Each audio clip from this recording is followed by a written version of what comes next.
The following program is strictly satire and is not meant to be taken seriously. So don't get all butthurt, you liberal snowflakes, just because we skewer your sacred cows and expose all your lies and hypocrisy. Truth hurts, and so does satire. So grab a drink, pull up a chair, and enjoy the show.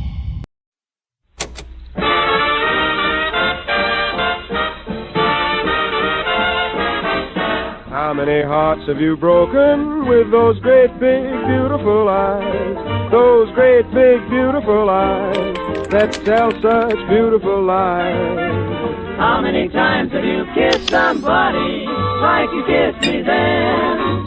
I don't. Good evening, ladies and gentlemen, and all ships at sea. We interrupt this broadcast to bring you an important message from the Prepared Mind Network.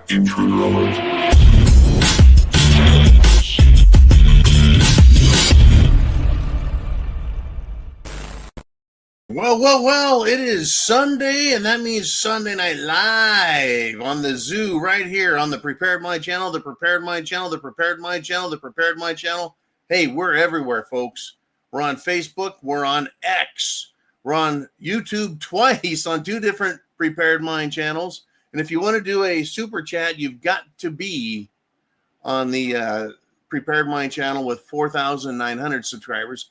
And we've got, let's see, BitChute and all kinds of, we're everywhere, folks. Oh, but the most important one of all is the one that helps you with more than just information, and that is the preparedmind.club. The preparedmind.club is our website, and it's got, well, preps, things that you need to get you prepared for what is coming: food, water, shelter, clothing, medicine, means of self-defense. And folks, today, thank you there, Mr. Uman. That's one for the super chats. You can put that back up there because I'm going to talk about why I'm aboard the U308 this weekend. Thank you, Mr. Uman. We are. We're looking for the bottom, folks. Bitcoin is taking a huge dive, and we're trying to find the bottom of the hole that it's going to go into. Bitcoin, right? The king of cryptos. Looks like it's taken a bath and we're underwater. It's down into the 93,000 range from its high of 125,000. The point of talking about that is there's a lot of stock that has been placed in Bitcoin, quite literally. A lot of people believing it's going to, well, make them rich or save the economy. Trump seems to have some belief that stable coins and other crypto coins and Bitcoin, they're all going to make America great again. I'm not so sure about that. I think they're going to have their place, but good golly. Bitcoin is putting the hurt on a lot of people. It actually doesn't do a whole lot other than help you transfer, well, money from one place to another, or the perception of money from one place to another. Unlike silver, which is used industrially and militarily, or copper, which is used industrially and residentially. And anyways, Bitcoin going down. So we're going to keep in the U308, see if we can find the bottom with it. But it is the Prepared Mind Show. It is Sunday Night Live, which means you guys are in charge of the topics. It's your show. And we've got our usuals here, but we always get new people. Sometimes from around the world. We've got Steve Conlon in the UK and Bob Hunter in Scotland, and we've got our friends in Ireland and all over the place. We got Rami Marsh in, Denmark. Carlos down in Mexico. Carlos Granados. We're going to be talking about Mexico. Some big events happening down there, folks, as the world circles and comes down the toilet. And all pipes lead to the ocean. Good golly. So, if you want to be right here on the board, kind of like Uman has got his the link to the super chats. There's the button right up here. We've also got Venmo, CashApp, and PayPal, and those are down in the video description. So starting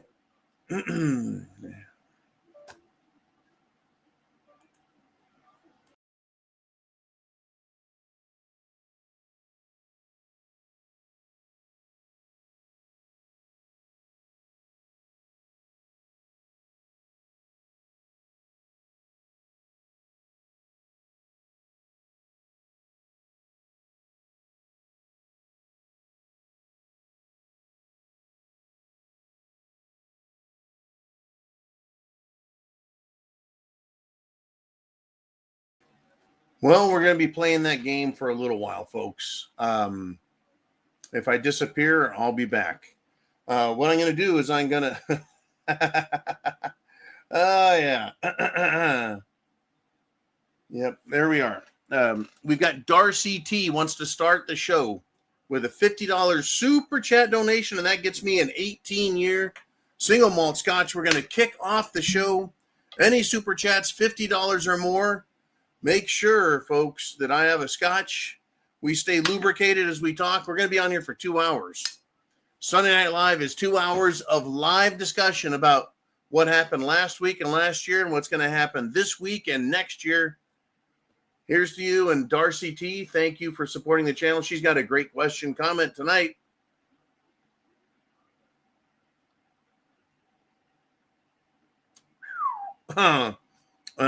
Prost to that. Thank you, Salu, and down the hatch. Now, Darcy T. says, I'm sure you have already have this on your list of topics, but what do you think about the rift between Trump and Marjorie Taylor Greene, Big Marge? Do you think Big Marge is on the level or just blowing smoke to keep us occupied while they further erode our freedoms? Well, I'll tell you what. What I do know about Marge Taylor Greene, a congresswoman from Georgia, is she has not taken any money from AIPAC, the America-Israeli Political Action Committee. Trump has taken over $250 million from AIPAC and AIPAC members. So he is, it would seem, a wholly owned politician. At least anytime they want, they can pick up the phone and call the president of the United States and gripe at him. And that has really put America in a position to question the validity of the relationship. Why isn't Israel part of, why isn't AIPAC required to register as a foreign agent under the laws of this country? Every other person who wants to put money into this country from outside, they have to do it, but not Israel. They get treated like a special case. Folks, Israel is not biblical. Israel is not the Israel of the Old Testament. Israel is a secular nation that took its name from the Bible in an effort to fool the world. And they keep pushing that, saying, you're not a blessed country unless you bless and give Israel your money. And so that's a big part of this rift between Trump and Marjorie Taylor Greene. And between, there's a rift not just between Big Marge and Trump, but there's a rift throughout the Republican Party. There's a rift there, a big one. Because we were supposed to be Make America Great Again. But we have seen very little to do that, but we've seen quite a bit to make Israel great again. MIGA, M-I-G-A. And so I have been saying for weeks and weeks and weeks now that I want to be America first, right? It is most American. It is the best for America to be America first. Some people have gone so far as to say America only. I don't think I can go quite that far, right? We do live in a world. There are other countries and peoples and problems and issues and things, but we definitely need to take care of ourselves first before we take care of others. And our government, the United States government, the state governments, local governments, the politicians, the bureaucracy, they have demonstrated a willingness to shit on us and send millions and billions and even trillions of dollars to other places. And who gets enriched for it? Me, you? Well, we've been gifted inflation. We've been gifted a national debt. That's what we've gotten out of it. I think it was over $6 trillion was spent over the course of approximately 20 years while the American military was over in Afghanistan. Trillions of dollars in effort. What did you and I get out of it? Nothing. Well, then someone made an awful lot of money, didn't they? It did not benefit this country. That's why that was not an America first activity, and Americans are getting sick and tired of this shit. So, in any event, Trump started his shit last week. And if he feels offended or if he's been advised by his puppet masters, and I am obviously upset with Trump. I'm obviously upset with Trump because he is not putting us first. And then if you challenge him, if you question him or his administration or his decisions, then he attacks like a scorned, spoiled bitch. Period. Has he not? Now, I think that a lot of what he says and does with non-government people as well as government people he really doesn't act as presidential as I'd like, but that's his personality. That's what America has elected. Marge Taylor Greene at one point blew it with me, right? When she was sucking up to that weasel from California, Kevin McCarthy, as the Speaker of the House. He's just a giant, weenie gobbler, and not a true American, not a true Republican, certainly not an America Firster either. But sadly, most of Congress is not America First. But Big Marge is making political hay out of it. And it got Trump's attention, so he withdrew his support for her and said, we need to primary her. He's doing the same to Representative Massey as well.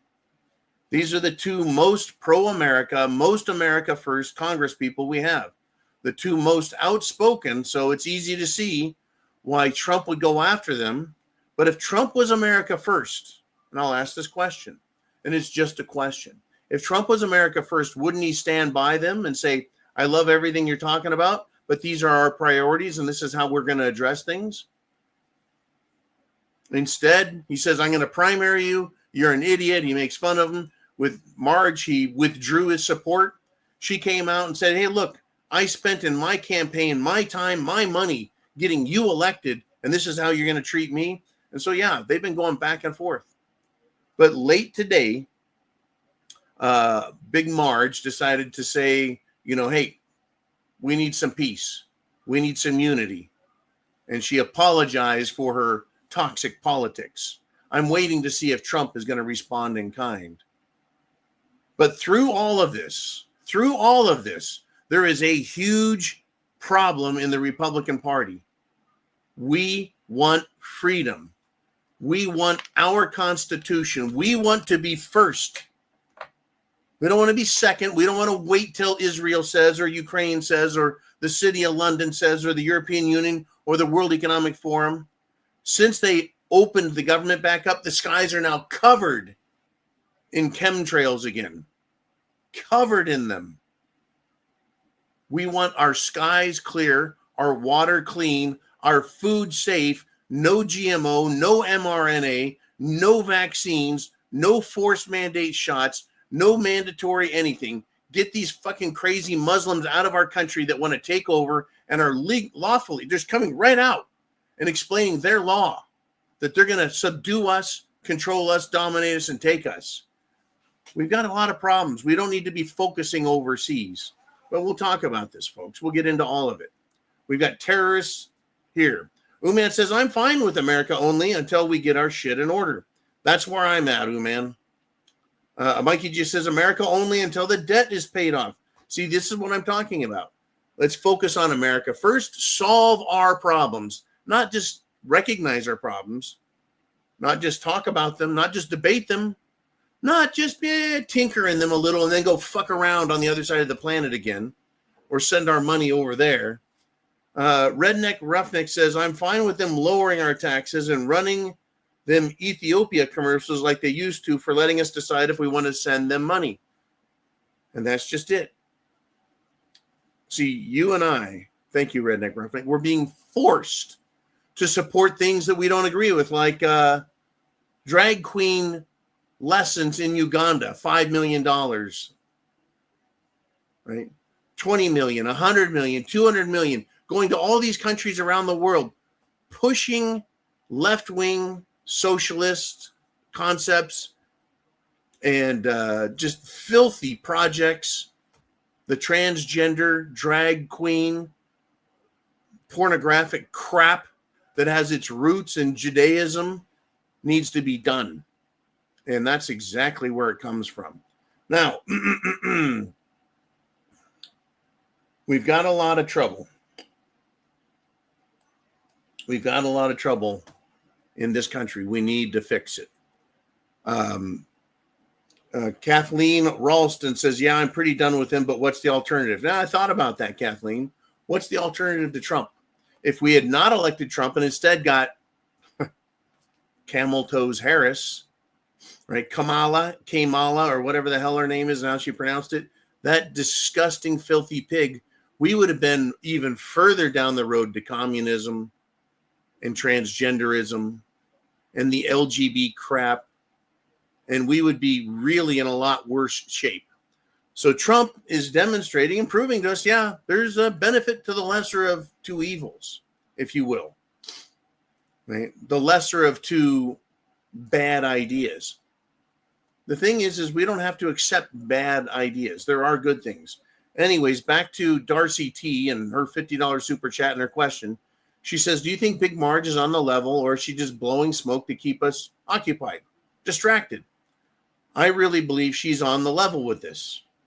I don't think she's perfect. I think she can probably be bought. Certainly, she's been influenced to back off in her rhetoric and fight with Trump. Like I said, now I have to wait to see if Trump is going to back off. I know that the government loves to keep us distracted. We've got issues with our military. We've got issues with our education. We got issues on Wall Street. We've got issues with schools. We've got issues with everything, folks. Our jobs, our economy, our imports, oil, energy, you name it. A huge problem we're having right now is our monetary system.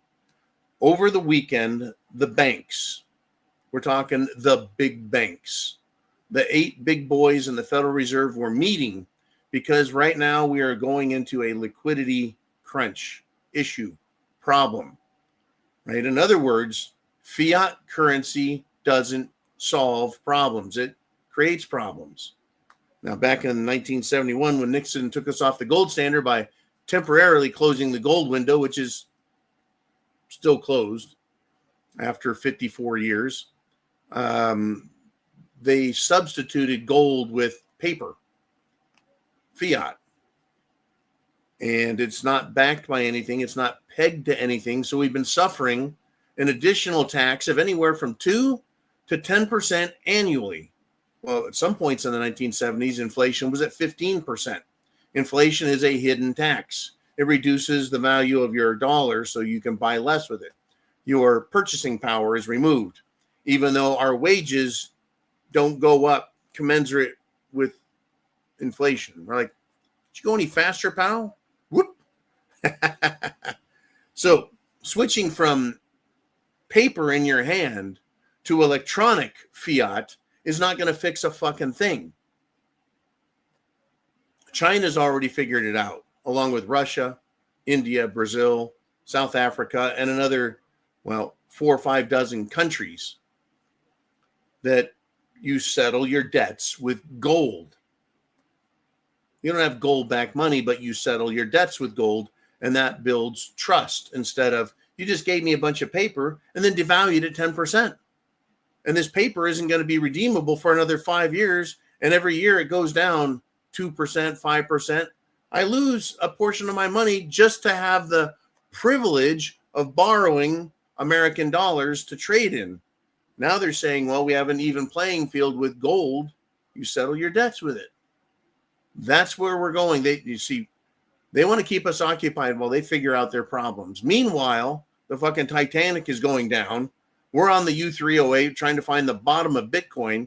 Michael Saylor, who is the Bitcoin pimp du jour, pimp extraordinaire, who, by the way, 20 odd years ago lost $25 billion of his investors' money, was a fraudster, and he resurfaces as the king of Bitcoin. And then he releases over the weekend a meme. It shows in the background of his meme the Titanic going down. It shows him in a little rubber raft as a escape raft, and 4 letters, HODL, hodl. He's telling everyone to hodl, hold on for dear life as the ship goes down. But he's on an escape life raft. Not a good picture. It didn't come off the way it if he had intended any different. To me, it looked like a slap in the face. Hey, you guys hang on as you go down. I'm out of here. In any event, it is your show. It is Sunday Night Live, and we are off. Mr. Uman, we're going to do some super chats and have some fun. And he says, isn't the captain supposed to go down with the ship? Well, yeah, back when captains had dignity and when they were accountable and responsible. Today, now, look at our politicians that jump ship. They steal all they can and they jump ship and leave. Look at our politicians enriching themselves. I think Nancy Pelosi, over her career in trading, is up 17,000%. That's 170x on her investment. Yeah, they don't stay on the ship and go down with it, folks.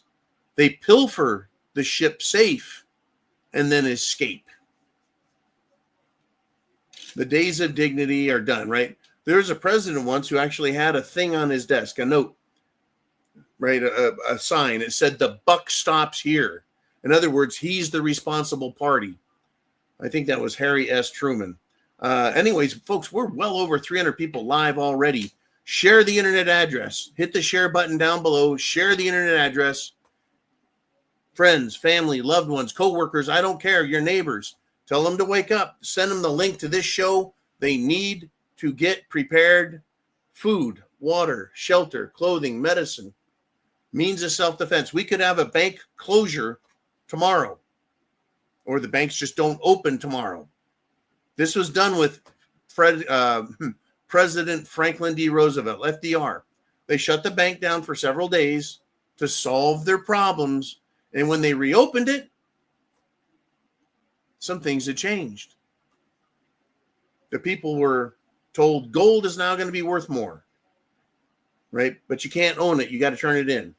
We're going to give you a raise, a bonus on your, right? They changed things around, and then we went on a gold standard. And folks, they, whoever they are, right? The Federal Reserve, the President, the Treasury, the European Central Bank, Rex Mundi, whoever these people are, right? They can change anytime they want. We have been living, you and I, in an odd era of what I'm going to call American supremacy. The world has believed America has been in charge since World War II, and we haven't. Our government is controlled by the people that pay its bills and pull its ropes and strings, the puppet masters, if you will. Whether it's London, City of London, that bank, the Vatican, Israel, right? They are the ones pulling. But America appears to be the policeman, right? We are the economic powerhouse. But, right, that's changed. It's changed. We've lived in this system where no one can fuck with us, and they really still can't militarily. We've got the nukes. We can out-nuke just about everyone but Russia, right? So we've got that. We've got prestige. We've got history on our side. Our lives, my whole life has been in this era of everything's just fine. Social Security will be there. The dollar is strong, right? I can go anywhere in the world and people will respect the fact that I'm from the United States of America, right? You don't get fucked with as much. That's all going away. Right? The world is losing respect because they see that the president is the lapdog of higher powers that people can't see, but you know they're there. You can feel that they're there because Trump started off campaigning as Make America Great Again. America first. We're going to fix all of our problems. We're going to go after Epstein's clients and arrest them. Whoops, no. He did shut the southern border. Yes, good job. But he's going to be the peace president. Whoa, we've got all these wars, right? I don't want to be president. Who would want to be president? I guess egomaniacal, guys do. In any event, folks, lots to talk about, but I want to know what's on your mind. What do you want to talk about? Ooh, man, let's dig into the super chats. And we start with a $10 super chat, which, of course, back at the Prepared Mind bunker, keeps the lights on and the tuna fish and the Spam stocked up, rice and beans, and, of course, keeps me in a healthy supply of scotch. In any event, Northern Pike, it is a $10 super chat. He says, John, what do you think? From Northern Pike YouTube, Marge Taylor Greene sounds like a baby duckling, quack, quack, quack, lost from its siblings and mama duck, just ready for a big fish to eat it, trouble on the way for the lost duckling. Well, the way I see it is we have Washington, D.C., Northern Pike. It is full of cowards and liars and hypocrites. They get elected to go there to do a job. They talk big. They don't talk like ducks. They talk like they're lions. Then they get to Washington, D.C., and then they start sounding like sheep, all following one another, trying to figure it out.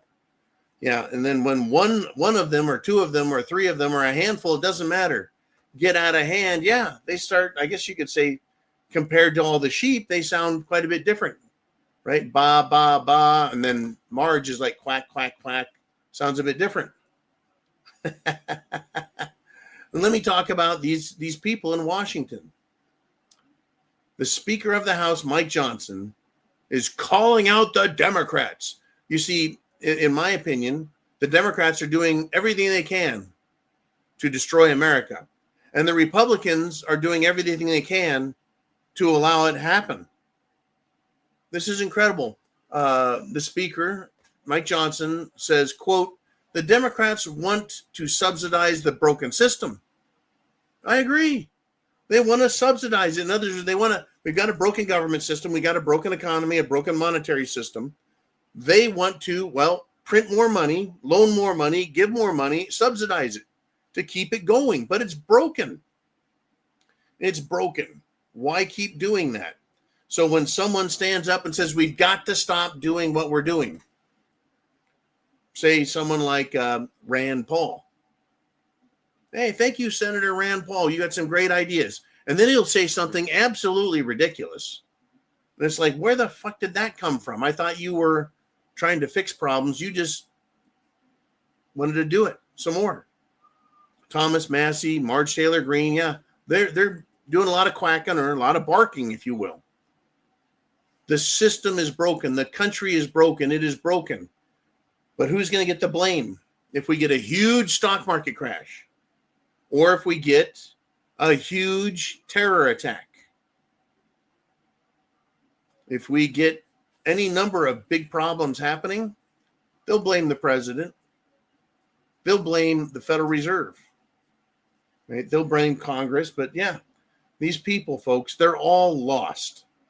I know that right now, the Japanese have a saying. Let me see if I can use this story or euphemism. Is the Japanese have a saying, don't be the nail that stands up higher than all the rest, right?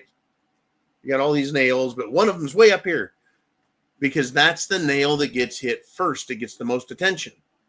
There is a huge problem with supporting other countries instead of America first. It tells the rest of the world, hey, if you spend enough money, you can buy these politicians and they'll do what you want. They'll even fuck their own people over in order to benefit you because you gave them money. So they do. But if we were America first and foremost and only until our problems were solved, the rest of the world would be shit. Right? We're not first in line. We're now last in line. We better play nice with America instead of playing these fucking games with, well, all we got to do is throw money at Trump, throw money at the Republican Party, throw money at Congress people, and we'll get our way. We need to bribe or extort bureaucrats in the State Department, right? The Securities and Exchange Commission, the Treasury, and we'll get our way. So you ask, what do you think? Marge Taylor Greene sounds like a baby duckling. Yeah, she doesn't have anyone with her. She's all right. She's the nail standing up higher than the others. You've got to respect the bravery for doing that, especially going up against a very media savvy guy like Trump, who is much better at insulting people than he is at solving problems. And I know that's a huge shitty thing to say, but if he was better at solving problems, he would solve the problems and there wouldn't be anyone bitching at him. But hey, I mean, once again, there is no solving problems in Washington, D.C. because it's full of traitors and sellouts and cowards and sheep who are standing at the food trough eating money being poured into their food trough by other countries, corporations. Our nation's in trouble, folks. And when we get in trouble, there's really two of the biggest ways for us to feel it is war and our economy. And our economy is tied to real estate. It's tied to money. It's tied to Wall Street. It's tied to investments. It's tied to production. It's tied to trade. And it's crippled. Absolutely crippled. The only good thing for us, you and I in America, is all the other countries, they're also in the pen at the slaughterhouse waiting to be just destroyed. We're the prettiest pig in the pen or the prettiest mare at the slaughterhouse. So you and I are going to do well, relatively speaking, to other countries like England and Europe and Canada and Mexico and Australia and China. They're all in worse shape than us. But we have had a standard of living up here, which has been something the rest of the world has wanted forever. Right? It's something that we can lose. Crazy business. All right, Mr. Uman, let's continue. Thank you, Northern Pike. I appreciate the great support and the great topic. Not afraid to address these folks. It's not going to be a pretty situation because no one is right, because no one's allowed to be right. Who's next, Mr. Uman? We've got Nancy Keg checking in with a $20 super chat donation. And she said, hey, thank you, little sister. She said, just wanted to say thank you for all you do. Your choice of topics, Semper Fi, Prepared Mind family, always heart. Okay. Thank you, Nancy. And let's see. What do we want to talk about? I've got a good one here. I think you're going to like this. We've had another flight make an emergency landing due to a bomb threat.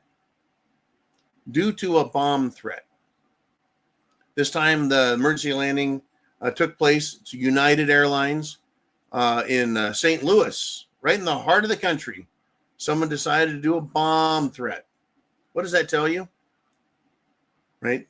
That is a terrorist move. A bomb threat and an airplane is a terrorist move. That's an act of terrorism. Now, blowing the plane up is a bigger act of terrorism, but when people see that there's bomb threats, that bothers them. Planes land, planes and flights are delayed, planes and flights are canceled, people are inconvenienced. It really is just bad news. And they're becoming more frequent. What that tells me is the political rhetoric is up. Our enemies are encouraged. Our problems are up. Right? Higher, more complicated financial problems, political problems, trade problems. Right? We've got lots of problems. And so what better time to attack as a terrorist? And what do terrorists do? They use force or the threat of force. They use violence or the threat of violence to cause action, to scare people, to terrorize them, to terrorize governments into, well, reacting or acting or behaving in a certain fashion. They want us scared. So I'm expecting more of this. I'm actually expecting planes to come down. I'm expecting airports to be bombed. We're being threatened by people who, well, claim to be our allies. We give them airtime, and they tell us exactly what's going on. Oh, there's going to be another 9/11 style false flag. Oh, yeah. Yeah, we got Laura Loomer. We got Kash Patel's girlfriend We've got many people that run to the media and say, I know, we're going to get another 9/11. We're hearing a lot of that lately, and I really believe that is affecting Trump's decision-making. That he's being told, you need to get your country under control with respect to the First Amendment, right? Free speech. I don't like it, folks. I don't like it when the City of London or the Vatican or Ukraine tells us what to do. Unbelievable. Okay, thank you, Nancy. Really appreciate that. What do you guys think, though? Do you see it? Now, I want to say, hey, look, we're going to have a lot of people watching this video. A lot of people are going to watch this video, and they're going to tell other people, but they're going to read the comments.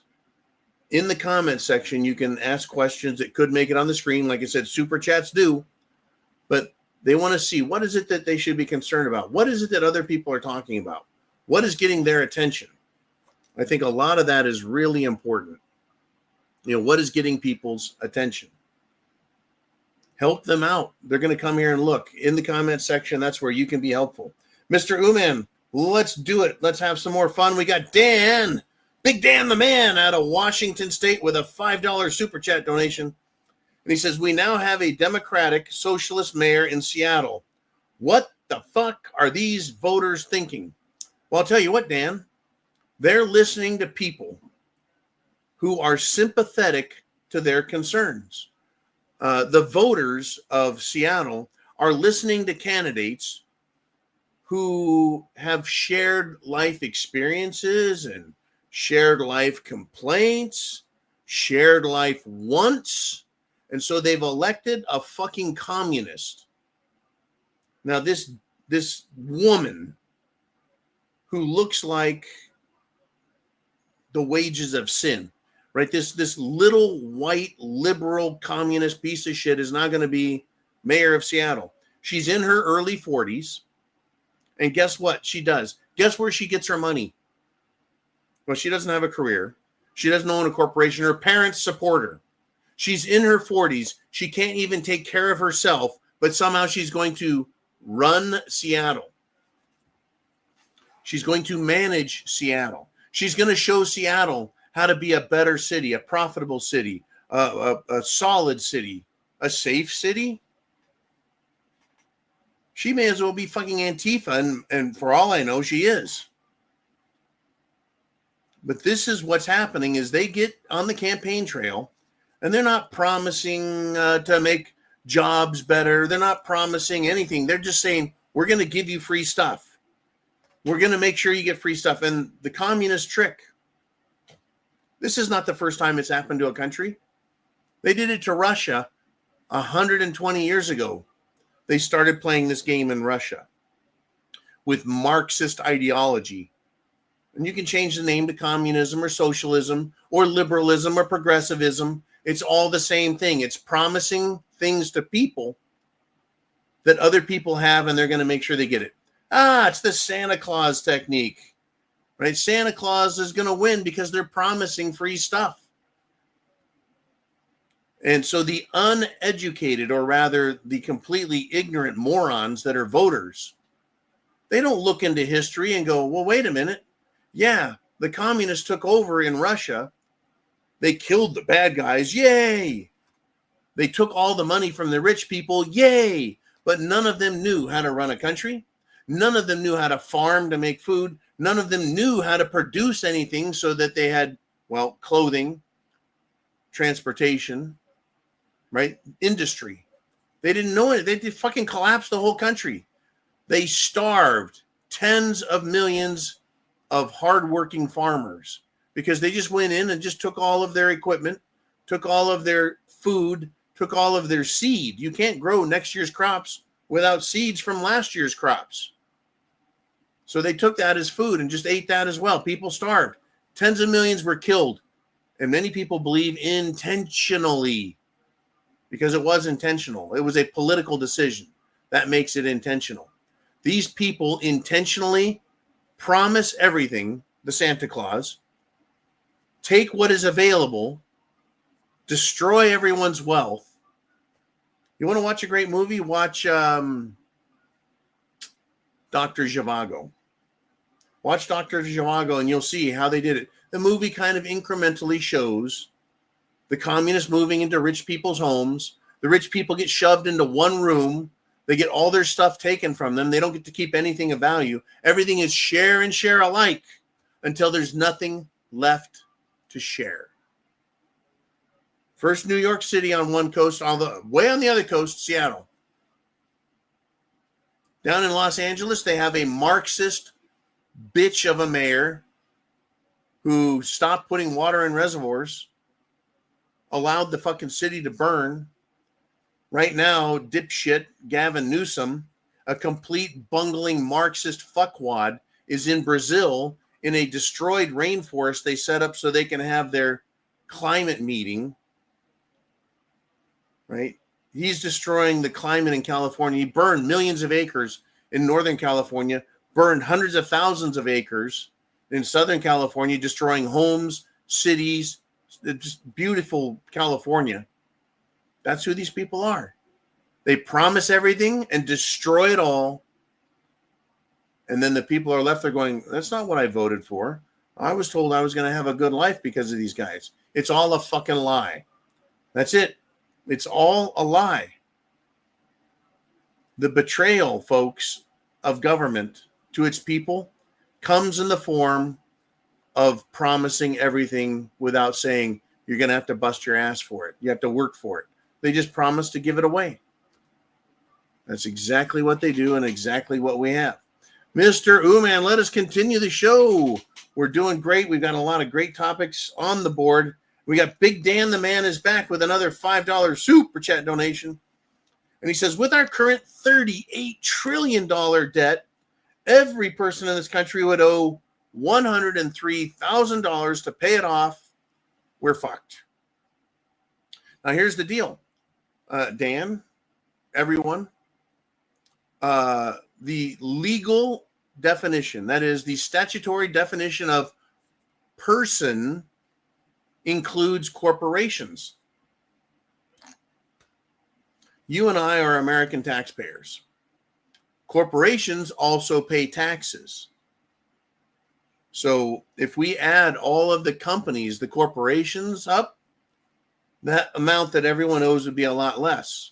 Now, they've given us, you and I, a progressive income tax, which is one of the 10 items on the Communist Manifesto. One of the 10 planks is the progressive income tax. The share that should be paid by corporations should be much higher than $103,000 to pay off the debt, right? The corporation has a lot more gross income, a lot more adjusted income, a lot more net income. You know, the debt could be paid, except every single year, guess what the government does? It spends more money than it takes in. And it has to do with how fiat money works.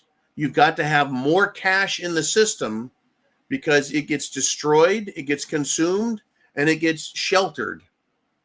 So if they print a bunch of money, be they paper dollars or digital dollars, and some rich corporation, some rich person, or some government hoards those dollars, now there's not currency in circulation. If there's no currency in circulation, what happens? The economy slows down. So they've got to keep printing that money. So they do that by spending it, right? That's their fiscal policy. There's no way to run this system, right, without destroying us, the debt, whatever. And so it just continues to grow. And that's why we got this hockey stick type look. If you look at 100 years of the US dollar as under the Federal Reserve System, it runs kind of flat and it starts going up, hits 1971 and starts shooting straight up. Straight up. If the government quit spending money more than it takes in, we could pay down the debt.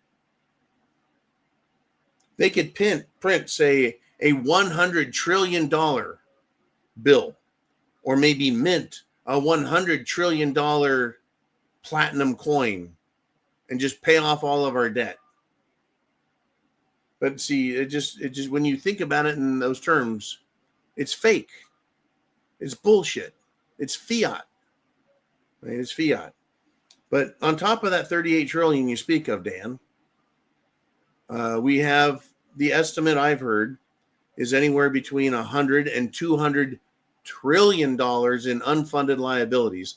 That is money that the government owes, that it's promised to others, it's promised to the people, it's promised to businesses, it's promised to other countries. It's a lot of money out there. Right? We have to do something, right, with this problem. Currently, and the answer has been, well, we'll just print our way out of it. We will inflate our way out of it. Meaning they're going to print more dollars, and that'll make the value of the dollar less, and that'll allow the debt to appear to be less substantial of a threat to our existence. But the net result of all this printing is the debt just literally goes vertical, straight line up. It cannot be sustained. And that's the problem we're getting into. It cannot be sustained. So this week or this weekend, I've heard promises that in the coming week, Trump is going to make some huge announcement. The Federal Reserve is going to make some huge announcement. Something really big is coming. Now, of course, I hear that all the time about asteroids and the sun, the enemy, some pandemic, some giant catastrophe is going to befall us all. Okay, that's why we're preppers. That's why we have food and water, shelter, clothing, medicine, means of self-defense. That's why we have a plan. That's why we understand what's going right. Try and understand things. But it is our own government. And it's not just the Democrats. It's certainly not just the Republicans. It's what government does. Government presumes ownership over you and I. It presumes to be our master, when in fact it is nothing more than a petulant child with access to our wallets, with access to our retirement accounts, with access to our personal treasury, and they're spending the fuck out of it. So that when you sit down with pencil and paper and a calculator, Dan, you're like, holy shit, I owe $103,000 to this fucked up government. If I gave it to them in one shot, all they would do is just spend it and put us in more debt. In any event, folks, we're almost at 400 people live. Great turnout today. It's you guys that have done this. Hit the share button down below. Get the internet address out of the URL, the internet address out of the bar above, and send it to friends, family, loved ones, your neighbors, whatever. And also hit the thumbs up. If you've got a question, a comment that you want to share with everyone in the comment section, you've got to be a subscriber for 5 minutes or more. And if you want to get on the screen like Big Dan the Man, we've got a super chat button right up there. You hit that and I will make you famous. And you will influence the thoughts of thousands of people. And that's something that's fascinating in our time in this life. Influencers. I hate that fucking term. I'm not trying to influence people. You know what I'm trying to do? I'm trying to help people think. I'm prompting people to think. I'm providing topics and subjects that I think people should think about. I don't want to influence them. I want them to think, right? The questions you ask, the topics you bring up, amazing. We're fucking thinking. That's the last thing government wants. They do not want you to think. They want you to listen and obey. They want to hand you information and say, these are the facts, even if they're lies. So do as you're told, right? Do as you're told. That's what they want. That's how they operate. But you guys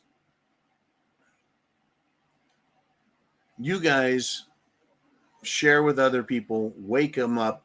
You talk about subjects that make it onto the board. It causes people to think. It's not just me. I'm not influencing. You guys, it's your show, especially on Sunday Night Live, right? This is crazy. It's been crazy. The government lies. It does not want you to think. It wants you to listen. It does not want you to question.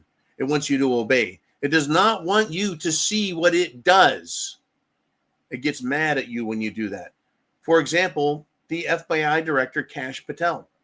He is a lying sack of shit. Now, when he first got started out, I heard the things he said before the election. We're going to expose the Epstein files. We're going to make arrests. I'm going to fix the FBI. We're going to clean this place up, right? What does he do? He's become a giant asshole. He's threatening Americans. His girlfriend is suing at least one social media person. We can't trust the mainstream media, so we come to, the internet, talk to each other, to share information, ideas, and thoughts. And they don't like that. Right? We know who they were before they got appointed, and now that they're in Washington, in positions of power, what do? They screw us over. Now, one thing that just popped up this weekend, Kash Patel is talking about the investigation into the January 6th pipe bomber. Well, wait a minute. Last week, we already heard that, they know who the pipe bomber is. They've identified her. She was a Washington, D.C. Metropolitan Police officer who ended up getting hired by the CIA after her participation in making Americans, American patriots, America firsters, called them insurrectionists, right? So Kash Patel, right, wants to pretend like, well, he's breaking the news. Oh, man, we've got an investigation into the J6 pipe bomber, right? We've got the suspects identified, blah, blah, blah. He says, well, wait a minute, but we've got an ongoing investigation. So everyone calm down. We'll take care of this. Once again, stop asking questions, America. Stop thinking about this. Stop pointing out our inconsistencies. Stop pointing out how we've lied to you, how we've buried information, how we buried the investigation, how we did nothing with the investigation, how we found out who did it, and we did nothing to them. They walked. How many Democrats have been arrested? None. The January 6th committee, suborned perjury, felony, destroyed evidence, felony, manufactured evidence, felony. They were given bullshit pardons from an auto pen with Biden, another felony. How many of them been arrested? None. Other acts of treason by the FBI, the old director, Comey. And then you have Christopher Wray, that one. No one's arrested. No one. Pam Bondi, Bimbo Bondi, right? She runs to Fox News as if that's where her next meal is coming from. She's there every day. Nothing.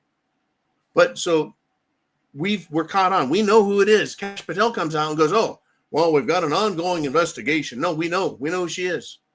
But he says this. He wants to promise everything's going to be fixed. And says, hey, stay tuned. We're going to let you know what's going on. Kash, one eye fishing, one eye squirrel hunting, all of this fucking clown tells us to stay tuned. Pay attention. He has lied directly to Congress. I think he was on a social media influencers show. I think 6 times he was on Stu Peters. He's asked if he'd ever been on Stu Peters. In front of Congress, he lies directly and says, never heard of him, don't know who it is. Lies to us, the people. And he's attacked and filed lawsuits against Americans for questioning him and insulting his girlfriend, right? And then he comes out and in a very aggressive tone, Kash Patel, FBI director, says we have to make, as Americans, Israel a priority. Why? Why the fuck does the FBI need to warn you and me and tell us we better worship Israel? Do they make our food? Do they make our cars? Do they make our clothes? Do they provide us with gold and silver and jewels and diamonds? And do they make us rich? Are they responsible for our success, our prosperity, our wealth, our freedom, our liberty? No, none of those things. Everything with Kash Patel, everything with Washington, D.C., everything with the media is all kabuki bullshit theater all the time. It's all promises of justice, and it's all threats of jail time. There's no arrests for the people in power. There's no prosecutions. There's no justice. But if you expose an election like Tina Peters in Colorado, she came with the goods. She had the information. She said, hey, look at this. They cheated in the election. So they arrest her, throw her in prison. And to this day, she is still in there, sick and rotting. They keep her cell close to freezing. That is cruel and unusual punishment. She's an old woman, and they are torturing her with cold air, right? Everything. For what? For exposing their fucking lies. This is why I don't believe Trump. He could pardon her. It's not like he has not heard Tina Peters' fucking name. Crazy business, folks. I tell you what, Mr. Uman, I believe we got something from Alan Meyer Jensen out there. He says, digital money is the world's biggest scam, a.k.a. the assets swap. Funny, no one talks about offshore banking and the Pandora scam or Panama Papers, the FX. Same scam they did under the Civil War, the new money scam, the greenback scam, also the Tariff Act of 1867. Actually, what started that war, tariffs. We all learned that in high school. We learned pieces and parts. Even in school, which is a government-run institution, they don't tell us the truth. They tell us what they want us to know. They don't tell us, make up your own mind. They say, this is what we want you to believe, so believe it. And then we're going to ask you to regurgitate those answers on the tests. And if you answer the questions right, we're going to give you a degree and tell you you're a good person. Right? All governments are awful. All countries could be free and prosperous, except there are thieves. There are corrupt individuals who take positions of power. They're entrusted with the nation's well-being, whether it's food, shelter, clothing, security, right? Maslow's hierarchy. Once again, Maslow's hierarchy, the things we need to survive so that we can live well, and governments steal it. And if they don't, they have another government come into that country, take over, take control of it, put their own people in charge, right? A puppet government, and then they do the stealing. A lot of countries just have their natural resources raped from them, whether it's minerals in the ground or oil or food. They just have it stolen from them and sent elsewhere. That's what Rome did. Everywhere Rome 2,000 years ago, everywhere they went, they conquered the land, they conquered the people, they stole their food, stole their wealth, sent it back to Rome so the people in Rome lived well. That was imperial Rome. That was the Roman Empire. That was their model. Ultimately, there's not enough of them to spread themselves across the known world. They steal everything and harm every country so they can no longer support them, and it ultimately collapses. We are now in what's called the fourth turning, and it does happen across like the Civil War, and then World War I, and then World War II, and then the Korean War, and then the Vietnam War, and then the Gulf War, and then the War on Terror, and then, here we are. It's the same thing all the time. It's kabuki bullshit. The government finds a boogeyman, blames them for the problems we're having, starts a war, and then we all get raped and robbed. It's the same shit every time. The only thing is, in the United States of America, we are close to or at the top of the comfort pyramid. There's another country that does better than us. Did you know that? It's called Israel. Israel, they get subsidized housing, free medical care, free college, free everything. Yes, I'm sure they have businesses. Yes, I'm sure many have jobs, but they get taken care of by their country. Where does Israel get its money from? The United States sends billions and billions and billions of dollars there every year. So do other countries. So do other countries, because they've been told, you will work for, you will worship them, right? Because that's God's chosen people. Have you seen these fucking people? Good God. Anyways, here we are. Every country is getting screwed over by its own government. And I'm going to talk about one that is going to make you just go, what the fuck?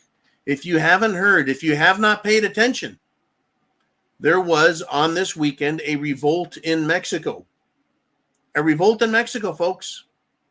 Screams of Viva la Revolucione, right? This is why I want Carlos Granados on here. I would like Carlos's opinion, Carlos's understanding, Carlos's perspective. They had a massive riot in Mexico City. They have this massive square, huge. It's like 6 city blocks, but it's paved. It's open. It's just a huge piazza, right? It's a massive riot they had with people attacking the police and LaGuardia. They put up steel fences or metal fences. The police were out there with their riot shields, building a protective wall, trying to protect the government from the people. Right? This revolution was explosive in Mexico City. Thousands and thousands of absolutely pissed off Mexicans, whether you want to call them rioters or protesters or revolutionaries, they are pissed off because their government has failed them. The very thing we've talked about. Mexico is not up here on the comfort level. They're just south of the border of us. They don't have the comforts that we have in the United States of America or Canada or Australia or England or Europe or Israel or Russia or China. They don't have that. If you've ever been to Mexico, it's second world. It's the emerging market, right? It's got a lot of the stuff we have. Well, yeah, it has gas and cars and electricity. They have homes and air conditioning. Not all of them, but it's there. It's available if you got enough money. They've got gasoline and Coca-Cola. They've got Kentucky Fried Chicken and Burger King. They've got it, right? But if your country is in such bad shape, if the economy is absolutely ruined, if the people are living in fear, they can only do it for so long. And they, the Mexicans, are fucking fed up with the cartel coddling leftist president. So they stormed the presidential palace, folks. Hundreds of people injured and beat up. The police, folks, beat the ever-loving shit out of the Mexican people. And the Mexican people beat the ever-loving shit out of the police when they could get their hands on them. I watched one video where they grabbed the cop, drug him into a crowd. First thing you see is a guy punch him right in the nutsack. Because that's what he meant to hit him. He did it on purpose, right? They are not happy, and the police are just doing my duty. Well, the people have had it. They crashed through the barricades. Someone spray painted Punta Judeo. There it is. Punta Judea, which means Jew whore or Jewish whore on the National Palace. Right when you put that up, man, I was right there in my head, ready to go with that. Yeah, Jewish whore. Speaking about their Jewish presidente, right? Who's their president? Scheinbaum. Why are they pissed at Scheinbaum? Why are they calling her a Jewish whore? Well, she has allowed cartel members to put her into that position, right? Instead of some foreign bank, some foreign institution like the World Economic Forum saying, this is who we want to run Mexico. The drug cartels are so powerful in Mexico that they have put her into power.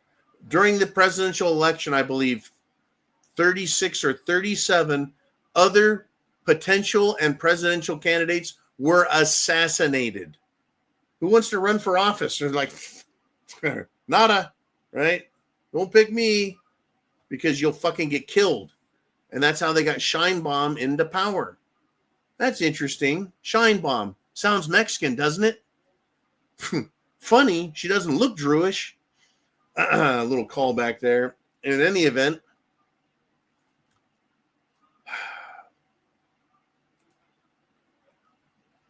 she is in power, and she has allowed the drug cartels to steal,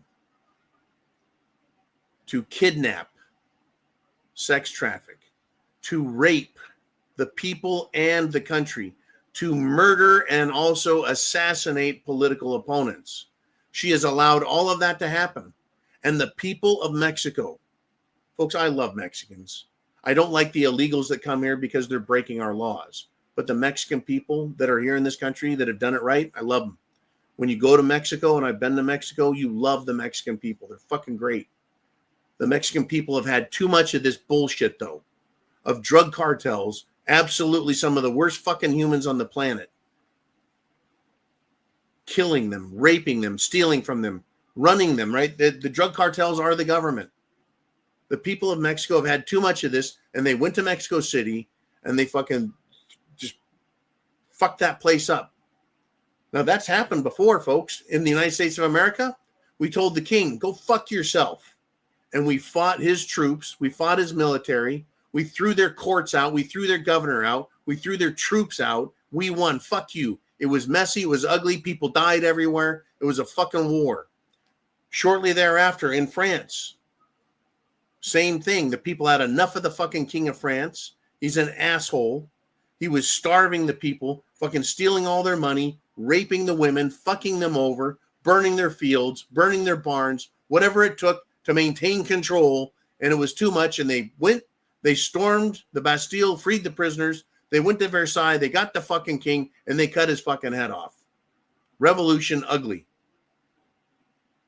I've always, there's, when things get so bad and the people are pissed, this is what happens. Now, the commies are different. They're promised not freedom and liberty. They're not promised, hey, prosperity and a good life. They're promised other people's shit. The communist revolutions are about murdering not the government. That gets removed too. But they murder everyone who isn't one of them, who isn't a communist. That's why the Chinese communists, not only did they overthrow their fucking government under Mao Tse-tung's fucking color revolution, they also murdered, I think, 40 or 50 million people. Same with the Russians, the Soviet commies. They stole everyone's shit and murdered 30, 40, 50 million people. No one knows because they murdered so many. The people that were keeping track of the numbers, they murdered them. The people of Mexico have had enough. Do you think it's the same in other places? Holy shit, it is our good friend Carlos and Granados from Mexico with 223 Mexican pesos. And he says, hey, John, looking for me? I'm very glad you're here, Carlos. He says, yes, we Mexicans are pissed off at the dealing government. Yes, the president is Jewish. Scheinbaum selling out Mexican to the cartels. A high-profile mayor of Uruapan was deleted. He was assassinated just last week. We talked about it, Carlos. Sparking these recent protests. Yeah, right away they killed this guy. He was a great guy. He was a powerful mayor. The people loved him. He was trying to fight the cartels. He went to Scheinbaum, I don't know, dozens of times. Right? This whore of a president of Mexico, Scheinbaum, sold out the fucking country, sold out the people, and then had the mayor. He was assassinated. I like that, Carlos, that you said deleted. And it started protests in Uruapan, and then they went all the way to Mexico City.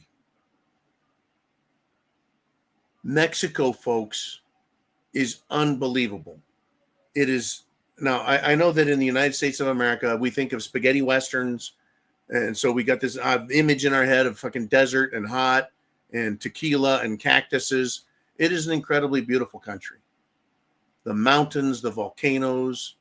It is rich in agriculture, in history, in culture, where you had the French influence, the Spanish influence, and then it developed its own culture.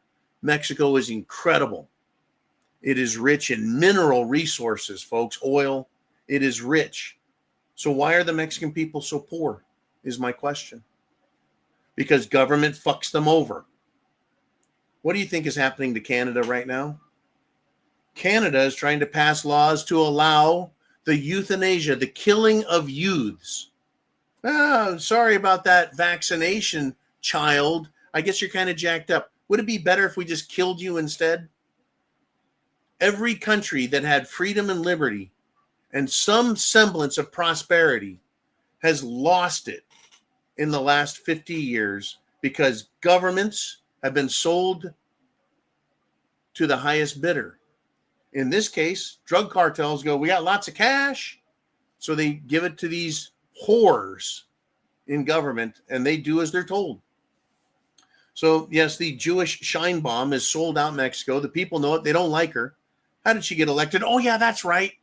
Anyone who is worth a shit was assassinated during the election. Remember hearing about that on NBC, Fox, MSNBC, CNN? Do you remember hearing about all the political assassinations in Mexico? You don't? That's okay. Neither do I, because they never put them there. They never talked about it on our mainstream media. We covered it somewhat. Those were page 9 stories. Fuck up. They made it to page 9 even. Wow. How about that? Anyways, Carlos, my prayers are for the country of Mexico and the good people of Mexico to take back their country. Right? Mexico has a military, folks. They got military. They've got jets. They've got helicopters. They've got machine guns. They've got stuff. I hope that the government of Mexico fucking get rid of Shine Bomb. She's a pile of shit. That hook-nosed, ugly bitch is a fucking waste of time and money and effort. You need a real fucking Mexican as the president, and he could work with the government of the United States of America to come in and clean house and remove the fucking drug cartels. I could support that because Mexico is such a valuable trading partner. Like I said, minerals and metals. Mexico is rich, especially in silver, which is now a critical mineral in the United States of America. We're in a huge fucking structural deficit worldwide, not just the United States or Mexico. We need a lot more silver than they're producing. Stockpiles are disappearing. The banks don't have it. China just said, no more fucking silver. We're not letting our silver go. Mexico is a huge producer of silver. Huge. We should have the best trading partners in the world with Canada and Mexico. And we're right in the fucking middle. And it's been squandered. It's been treated like shit. It's been treated like a fucking political hot potato, a fucking political bank account. I want a strong fucking border between the countries, but I also want strong trade. You know what we're getting instead? Strong SHTF. They're continuing to fuck the Mexican people over. Just like our government, our state governments, and our local governments are fucking us over. Same with Canada, Australia, Scotland, Ireland, England, Europe. Anyways, Carlos, if you got anything else down there, feel free to send an email to the Prepared Mind channel.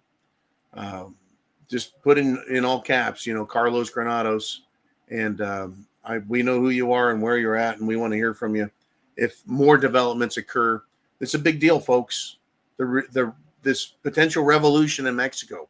Right now, it's a protest. It's a riot. It's fucking mayhem. Right. But we're going to have more trouble like that around the world.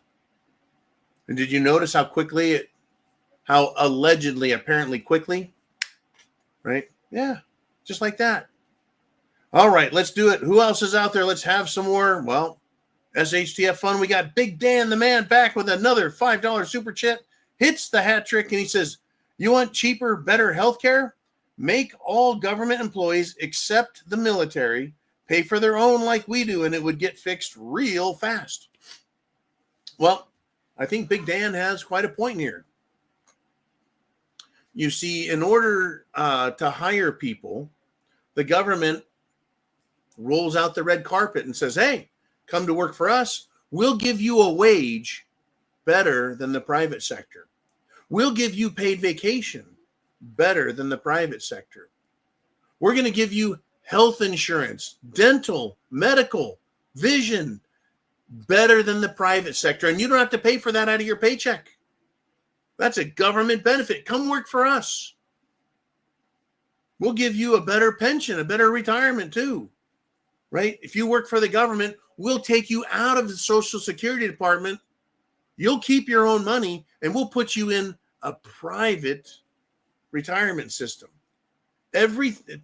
No wonder the government is so good at creating more jobs inside the government, expanding bureaucracy, expanding government power, expanding government institutions, local, state, county, federal, everything.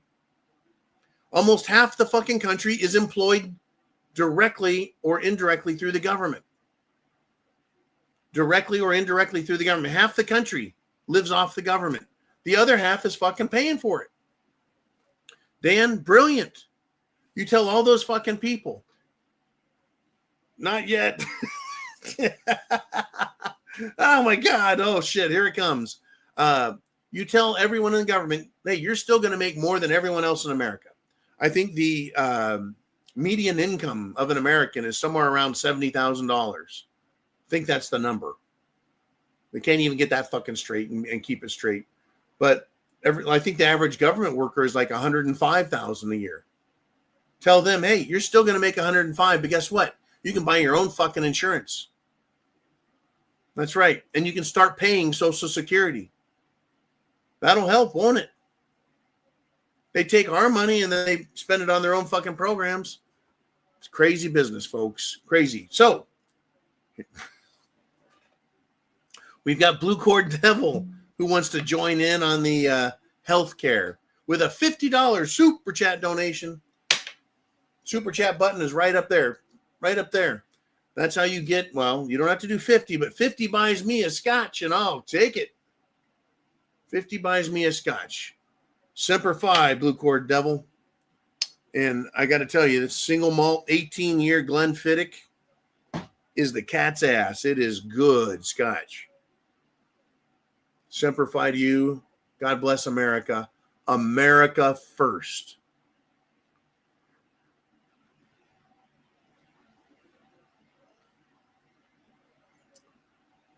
Damn good scotch. Blue Cord Devil says, take away government golden healthcare and make them receive Veterans Administration healthcare that us veterans have.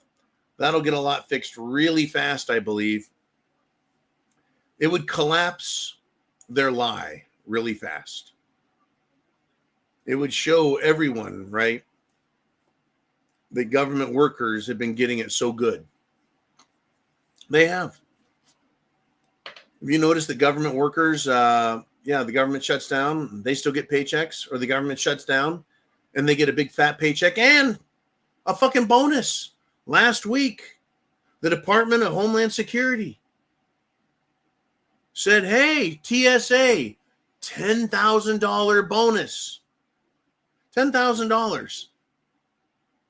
That would pay for my health insurance, and I could probably afford then, well, hearing, because my hearing is fucked. Vision, my vision is fucked.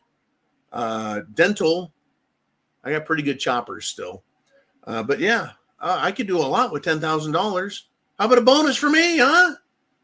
How about a bonus for all the vets out there who have trashed feet and knees and ears, who have got a fucking crick in their neck, or their fucking shoulders are pulled out of their sockets from dragging a fucking 50-pound pack up.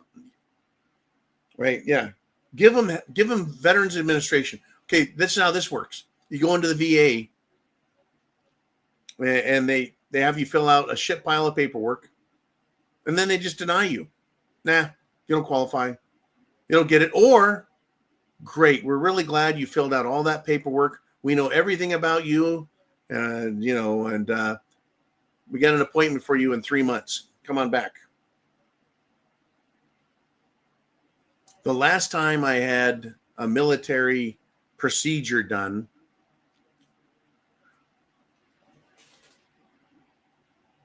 I now have a fucking gold cap. Because they used, I think, a 3/8 drill bit to drill out a fucking cavity. And it weakened the tooth. They filled it and it weakened the tooth. And I have to admit, I got hit by what I think was a fucking horse. Just blasted in the jaw, cracked the tooth. Now I have a fucking root canal and a fucking crown that I paid for. Right? Several thousands of dollars for that gold and copper right there that I paid for. The VA, hey, look, I know the doctors that are there, they want to help, but the administration, see, it's the A in Veterans Administration that fucks us. Yeah. Take away their thrift fucking retirement. Take away their fucking perfect health care.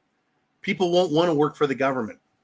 Or their standard of living will drop down closer to where the rest of us live. Where we make, what did I say the median income was? 70,000?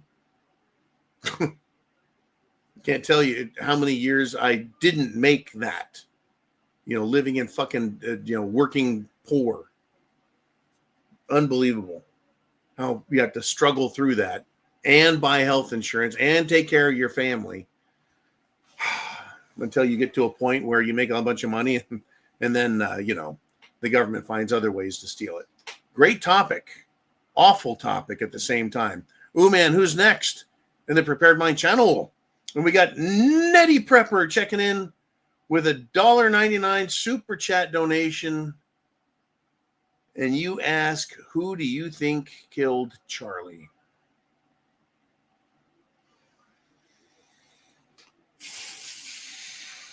For $2, I'm going to throw my dick out on the table and have everyone stomp on it with their opinion, huh?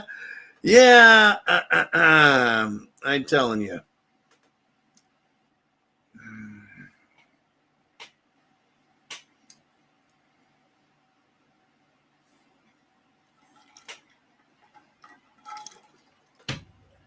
Good thing I had a scotch a moment ago, Nettie.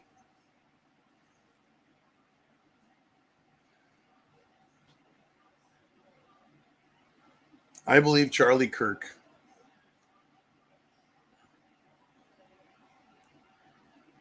was killed by our government in a full-on conspiracy with Israel, Mossad. That is my opinion based on research I've done and what I think of the people who are in charge. Let me just go through and now I'll explain why. And you're going to get your money's worth here, Nettie. You have to ask yourself, who benefits? Who benefits tells you a lot about anything. Will you go to work for no money? No, you go to work for money. That's the benefit. Who would benefit from Charlie Kirk's death? Who was Charlie Kirk affecting? Positively or negatively? Was he negatively affecting the students at the colleges? Well, a lot of people didn't like his, shall we say, Christian perspective. But was he actually hurting them? Right? No. So you go, well, who was he talking, right? So Candace Owens has been very, very loud in exposing how Israel and Israeli supporters and AIPAC members were all pressuring Charlie Kirk to not talk about the genocide in Gaza, to not talk about Israel and what it was doing.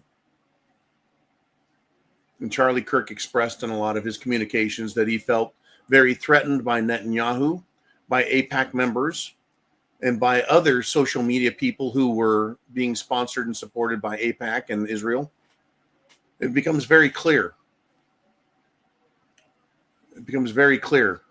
Who's responsible, in my opinion, when you ask who has the ability to do what was done. Right? I mean, there's a whole myriad of shit that happened. There's the airplane that took off, disappeared, and flew, and that supposedly is solved, but who knows? There was the report that there were no drones flying around, and just last week, more drone footage has popped up that there were drones flying around. They should have saw someone on that rooftop. The alleged killer, the Antifa type. Oh yeah, there's an association with Antifa and his fruitcake transgender furry boyfriend who also has disappeared. The photos of that guy that they arrested and are saying killed Charlie Kirk, and the photos of the guy in the staircase, they really don't match. Similar, yeah. Match, no. Who has the authority? Who has the power?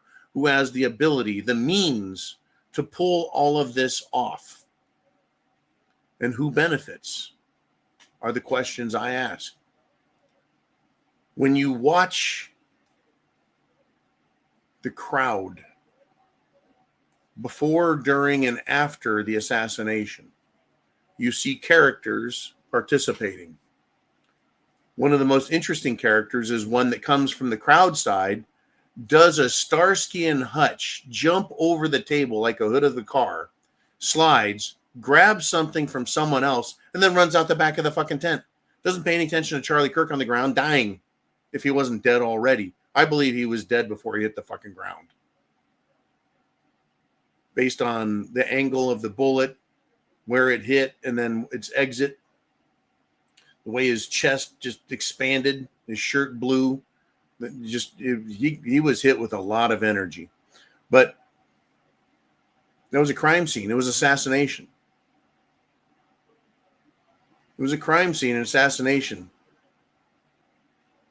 People were removing cameras, security equipment, surveillance, filming, right? It's a fucking studio in a college. And they removed all that equipment. Charlie Kirk's staff, I believe, were involved in his assassination. The people that he hired to protect him. TPUSA, in other words. And it is still under a huge amount of scrutiny from private investigators, and the FBI, I believe, is complicit in covering this up. Because they did not have a crime scene. They did not cordon it off. The next day, they started tearing the ground up, pouring concrete, removing evidence of the crime scene. Why that? Why would they do all that? If it's a crime scene, Charlie Kirk is very important, very special. Right? There should have been a full forensic investigation of the entire site. All of that video equipment should have been taken, not by Charlie Kirk's staff, but by law enforcement.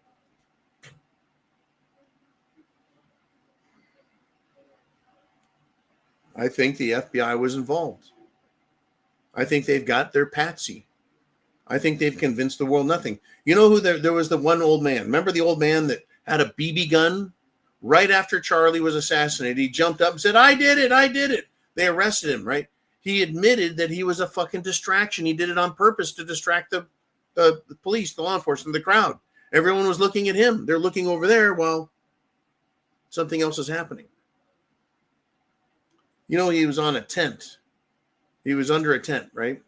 Why was the tent raised about a foot and standing on blocks? Why did the tent need to be up higher?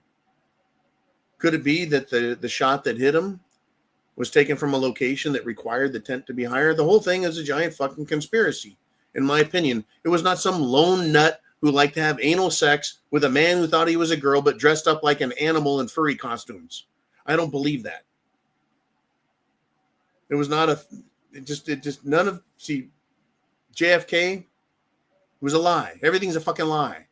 The magic bullet was a lie. Only 3 shots was a lie. It was Lee Harvey Oswald was a lie. It's a lie. But they told us who it was, right? And Uman says, when you look for conspiracies, you see conspiracies everywhere. When you look for evidence, you see the evidence and you see inconsistencies in the evidence we're presented with. So we're left, in my opinion, with no choice but to think something else happened. Uman says, personally, I think folks are making way too much of this. Sometimes it is just an evil, hairless monkey doing evil, hairless monkey shit. It could be. It could be. But where government, this is my opinion, and like it, no one has to believe me. It's just my opinion. When the government is supposed to investigate a murder or assassination, why weren't they there? So if they didn't show up and go, what are you doing taking all this down? Right? Now, folks, I've been in emergency situations with fire, law enforcement, ambulances. They come in and they kick everyone the fuck out of the scene. They'll put that yellow tape up and you're done. You don't get to touch nothing. They grab witnesses. They start getting witness statements. So anyways, there's a lot of evil monkey business here. You asked my opinion. That's what I see. That's who I think is responsible. Our own government, folks. I think they were responsible for 9/11. Our own government, I think, was responsible for the Sandy Hook bullshit, the Boston bombing. I think they're responsible for Oklahoma City. I know they're responsible for Waco because they were the ones there. They're responsible for Randy Weaver. They're responsible for a lot. The Gulf of Tonkin incident, the event that led to the Vietnam War or the expansion of the American military into there under LBJ, right? But it was the Gulf of Tonkin. The Secretary of Defense, Robert McNamara, admitted after the year 2000 in college that it was fake, that it was bullshit, that it was a fucking lie, that it never happened. Yet it was reported to us, the people of America, that those communist fucks blew up shipping in the Gulf of Tonkin, therefore justifying the expansion and use of American military in Vietnam that resulted in 67,000 Americans being killed. I take that fucking personally. That's just me. I don't know how you feel about it, but that's just me. Telling me that one bullet hit the president in the back, came out the throat, right? Turned, went over, hit the governor of Texas in the fucking ribs, came out his chest, went over, hit him in the fucking arm, came out of his arm, and then stuck in the fucking leg. And it took like 2.5 seconds to do that. Magic bullet. They fucking lie. You don't have to look for a conspiracy in many of these cases. You just see the evidence that the government says, hey, believe this sack of shit. Or if you don't believe it's a conspiracy and the government's involved, you have to believe that people in government are the most retarded motherfuckers on the planet to come up with that kind of explanation.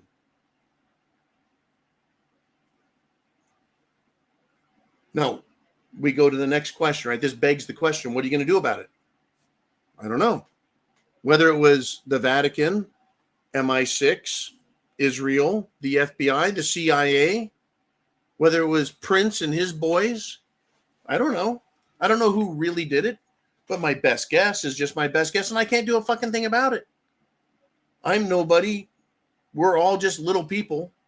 We're hairless monkeys, and there's nothing we can do about it, nothing we can change. All we can do is take care of ourselves, protect ourselves and our family to the best of our ability, live our lives to the best we can, make good decisions, try and promote our governments to make good decisions until they fuck up so bad that we end up with a Mexico City incident and we have a bunch of revolutionary, radical, crazy bastards trying to take over government. And then we can scratch our head and go, the people that just did that, are they the good guys or the bad guys?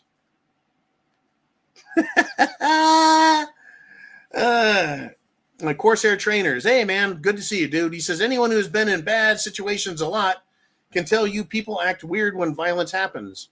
If you do not know this, just say you haven't been in the shit much. Yeah, people act fucking weird and stupid, but policemen have a job. Policemen know when there's a shooting, you go in that direction, you make sure no more shooting happens, and then you have a crime scene. There was no crime scene established there. That's why people go, wait a minute, it's not a crime scene? And then they start asking for other things like the coroner's report, etc. I don't give a fuck what anyone thinks. I believe what I believe, and everyone else can fuck off if they don't agree with me. That should have been a crime scene. It should have been roped off. There should have been evidence collected. Why were people acting the way they did? It's not right. And I know people act weird, but why would you run to Charlie Kirk, jump over the table, skip over it, and then take something from someone and run away with it? How did he know what to take? How did that guy know what to give him? What did he fucking give him? I don't know. It's weird. It's fucking strange as fuck. A lot of people believe that the real Charlie Kirk was pushed down in a tunnel and that they had like a mannequin of Charlie Kirk. They pulled up out and they substituted him, and Charlie Kirk escaped in the tunnel and he's living in an island somewhere protected because he's going to turn state's evidence and he's going to make sure that the lizard people are found guilty because where we go one, we go all. So trust the plan. It's 55D chess, and the aliens are on that comet and it's coming and they're going to save us all because Jesus Christ is at the captain's seat and he's piloting the ship to Earth, right? I mean, where does the conspiracy end? And is it really that complicated? Or is it really just some bad people who are in positions of power and they can do stuff?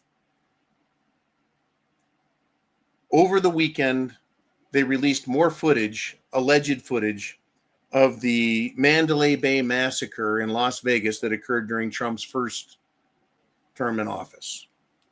And it showed a helicopter with flashes of light coming out of it. And the video was described, or we are told that that's a gunship. It's a helicopter gunship. And that was evidence that, yes, they were firing weapons out of the helicopter into the crowd down below, where lots of people were killed and injured and maimed and trampled. I actually had 3 different contacts in Vegas that night, that weekend, in different positions of authority and different levels of experience. Number 1 was my head of surveillance, was there for a surveillance conference. The day after that shooting, he was tackled by a policewoman and a police guy, and they finally stood him up and looked at him and said, "That's not the guy." Right? And they're looking for an additional killer. No, wait, we were told that the one guy, the one killer that somehow managed to fire thousands of rounds into the crowd, was in that room way up there and he was killed. Why are they tackling someone else on the street looking for more suspects if it was a lone shooter? That was one guy. This is the same guy who is a Navy veteran who served in submarine service during the fucking Cold War and did some incredible shit. A very trustworthy guy, knowledgeable, intelligent, smart, and a personal friend of mine. I believe him 100% that if he said he was tackled by police looking for more suspects in a crime that was supposed to only have one guy, it's kind of a conspiracy. The cops are covering stuff up. Okay, people act weird, do weird shit. Maybe there was other suspects and they just found out, ultimately there was only the one guy. The government is full of retards. That could have been just a retarded mistake. So let's go to person number 2 that I know in Vegas, Paul. Paul worked for Las Vegas Police Department. He was their IT, their information technology expert, who handled and controlled all of the surveillance cameras around town. Guess what he did? Right? Again, personal friend, contact. He told me what? They had surveillance and it showed other windows on those buildings with sparks, light, flashes, gunshots. The sounds of these gunshots were different. The report, the sound of them. Yeah, they're different angles, different distances, right? He says, hey, in my opinion, from what I saw, there were multiple shooters coming out of that place. And windows below the 13th floor could open. They didn't have to break them out. Guy number 3 worked for Mandalay Bay. Very important, top-level security guy. And the FBI came in, took all of their video recorders, and just left with them. The government came in and stole all of the information. I believe, I think it was Mohammed bin Salman was supposed to be in that hotel as well. And there's a lot more shit going on. The point is what they tell us is this much. What they know is this much. There's this many retards working on it. There's mass confusion and stupidity. They give us a fucking story, and everything's a fucking, everything is bullshit. Everything's bullshit. You don't get to know what's in Obamacare until you vote on it and pass it, and then we'll let you read it. Government is full of fucking retards. I've seen too fucking much when I was like fucking jarhead. I know these people are fucking liars. So Charlie Kirk. How did we get on this? Oh yeah, that's right. We had someone ask about Charlie Kirk. I believe it was a fucking complicated conspiracy. A couple of people involved in it, but the police got involved. It got stupid. It got political. And here we are. We still don't know shit. We still don't have answers. We have a lot of speculation. Everyone's a fucking expert. I don't know. But if I was to say who did it, who had the most to gain, who wanted him silenced, because that's what happened. What was the net result? Charlie Kirk was silenced. What was the net result? Right? There's your net result. Who benefits? Who was he the biggest threat to? Was he a big threat to homosexuals? No. Why would a homosexual want to kill him? Well, because he made them mad. Well, yeah, these fruitcakes get mad and kill people. I guess they could have wanted to kill him. But did the homosexual, LGBTQI, pedophile, furry, did they have the ability to call off the police and not do an investigation? Did they have the ability to designate that as not a crime scene? Did they have the ability to organize the cleaning of the site and remodeling of it and capping it in concrete? Did they have that authority and ability? No, the LGBTQIAP pedophile furry crowd did not have that authority. So someone else must have had that authority. All right, enough of that shit. Holy crap. I didn't know all that was pent up in here. In any event, folks, who can you trust? Who can you believe? Mr. Ooman. Where do we want to go next? And they got Big Dan the Man with a $5 super chat. He says, how long were you in the Marines? You need a haircut, Semper Fi brother from another mother. Why is it whenever my hair gets this long, someone has to fucking pull my chain and tell me I need a fucking haircut? I know I need a haircut. It's going to happen this week. Probably going to happen tomorrow morning. I know I need a haircut. But you know what? When I was a Marine, no one was allowed to grow beards. Why is it that I see people growing beards in the military now?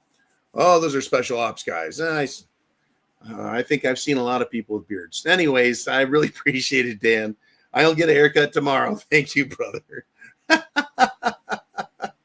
It's not as bad. I've had it longer than this, and sometimes it gets so long that I get upset with myself. And I'm just about there, but you just pushed me over the edge, man.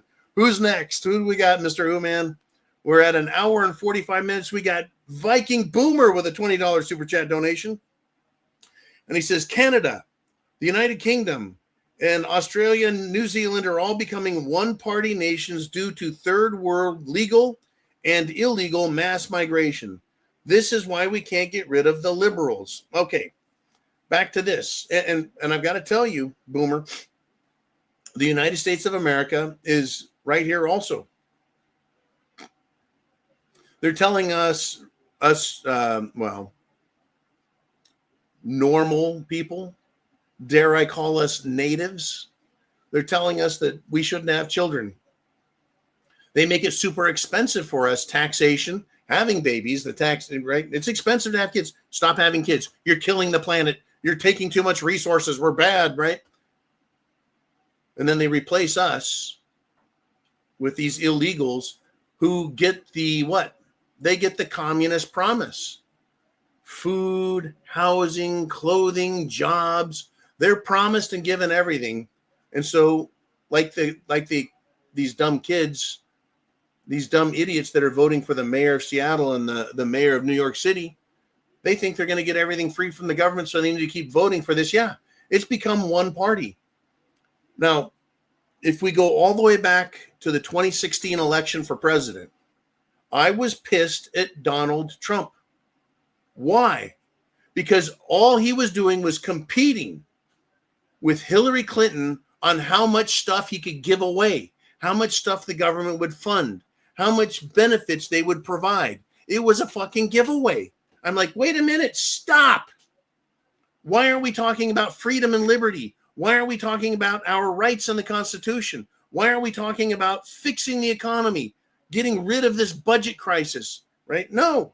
Instead, they just talk about giving away the farm, everything, right? Throwing all this money, and they're doing it again.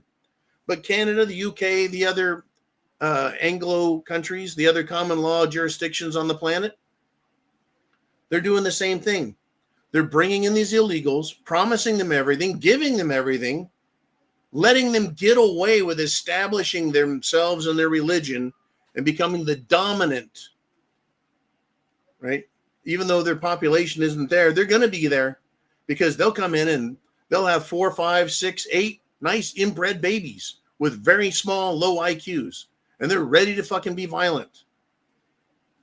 A couple of generations, they'll own these fucking countries, including my precious United States of America, unless something drastically fucking changes. We can't get rid of the liberals because they keep buying voters, whether they're our own domestic native voters. By natives, I don't mean the indigenous North Americans. I mean people who were born here and they want everything for free. And they continue to promote this idea that people in my generation, Gen X, my parents, the boomers, they keep promoting the idea that we were given everything, that it was fucking easy, that we've got it good, that we're getting everything, that we, everything we have, we fucking earned. Some people earned it twice. They got married, had a family, lost everything in the fucking divorce, had to go out and build it all again. And I got it fucking easy. We got it easy. People that put up with that shit, they were destroyed by the 2000 dot-com bubble, the 08 financial collapse, the 1986 fucking screw job. Everything the government does to fuck us over. Whoops. Sorry about that pandemic. Whoops. Sorry about that. Your business is done. You're toast. Your job is done. Toast. Oh, but we're going to let in all these illegals and we're going to give them free shit. Yeah, you bet. That is SHTF promoted by the government because they want our constitutional republic destroyed so they can substitute their fix. All right, let's continue if we shall. Thank you, Viking. Great. $20 super chat. And we got Big Dan the Man back again. Uh-oh. He says, I used to be a man trapped in a woman's body. And after around 9 months, I was born. Just cracks me up. These whatever people in fantasy land. Yeah. Yeah. Well, the joke I remember hearing before all these fucking trans testicles came along was, men, we're trapped in a woman's body for 9 months and we do everything we can to get out. And then we spend the rest of our life trying to get right back up in there. Anyways, man, I really appreciate that. Yeah. Fantasy land. You can pretend you're something, but it doesn't work. You see, the people in Mexico, let's use Mexico again as a great example. Scheinbaum pretended that she could give all this power and authority to the cartels and that they could give her all that money and no one would notice and everything would be fine. Well, it's not fine. And everyone noticed. Fantasy, reality. You believe you can say whatever you want and there's no consequence is the fantasy, or you can believe that you can say everything you want and there's a consequence, and that's reality. And you're going to have to suffer the consequences for that free speech. And that's something that I have fucking suffered with for years, folks. But it was a price I was willing to pay to be able to say what the fuck needs to be said the way I want to say it and share it with you guys and hear what you have to say and make it an open place where you can say whatever the fuck you want. And we can have discussions. Maybe not as civil as Charlie Kirk. But here we are, folks. Shit is hit the fan, and it's not getting better. And it's about to get nastier.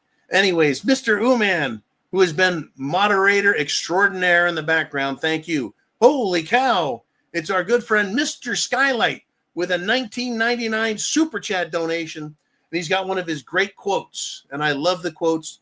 And Mr. Skylight, I want to thank you for the great information you've been sending me through back channels lately. He says, some days you feel you're surrounded by idiots. Other days you realize it's not just some days. I don't know who said that. That's a good one. I've never heard that one. That's a great quote. That sounds a lot like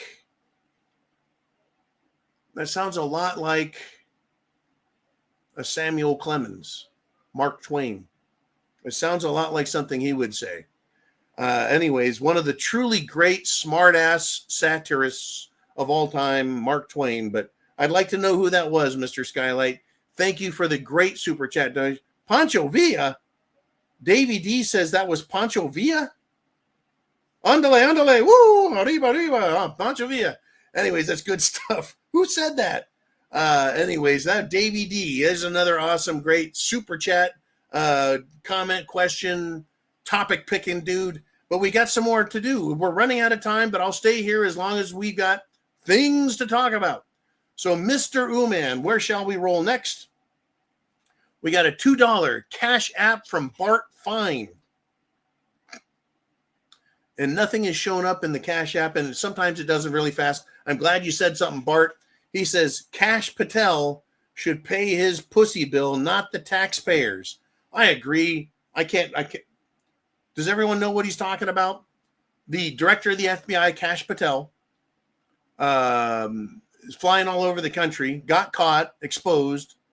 People are pissed off because it cost hundreds of thousands of dollars, if not millions of dollars, for him to fly in the FBI government plane to go play with his fucking girlfriend. Now, I believe it was Corsair trainers that said, hey, as the director of the FBI, he doesn't have a choice. Am I right, Uman? He has to fly wherever he goes. No, that's incorrect. Or it wasn't Corsair. Okay. That's an issue. Cash Patel flew from somewhere to like Tennessee to listen to his girlfriend sing a song, and it was C. It was C. Now here's the deal. Cash, if you have to fly in a government plane and waste our fucking money and tax dollars so you can go hang out with your girlfriend and get laid, you bug-eyed twerp, how about this? You use your private money and you fly her to you. You're the FBI director. Your girlfriend comes to you. And if you want to be gay, your boyfriend comes to you. You don't take our fucking tax money and go fly around the country or the world to see your girlfriend. Talk about pussy whipped. Woo! All right. And if you look at Mr. Cash Patel and you look at his girlfriend, you know why. Right? It's way out of his fucking league. Way out of his league. And yeah, every now and then you'll see one of us guys with a girl so far out of our league, you're like, what's going on there? Well, power and money. Money and power. All right. Yeah, it was C that said that. Oh, and we've got, hey, Chelsea Weerung and husband checking in with a $99.99 super chat donation. And that means I'm going to have another scotch. And I need one. I mean, luckily, Blue Cord Devil scotched me up before I did that discussion on the Charlie Kirk thing, which I know is a fucking contentious topic. And there's a lot of emotions and feelings and thoughts and ideas and convictions and everything behind it. And I'm glad I had that scotch, and I'm glad I'm having this one. Chelsea, you and your husband have supported this channel. You're good people. You must be. Otherwise, you wouldn't waste your fucking time listening to me shoot off my fucking mouth and listen to what we talk about for hours every week. But I'm glad you do. Semper Fi to you and husband, and down the hatch.